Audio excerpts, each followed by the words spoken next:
রসগোল্লা আমরা রসগোল্লা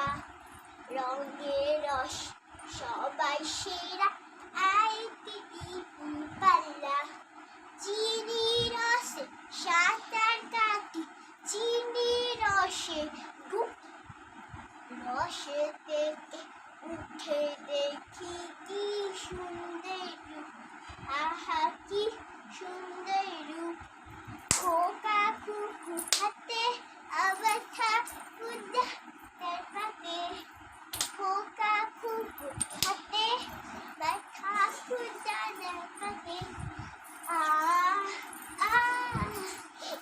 কি মজা হবে লাগ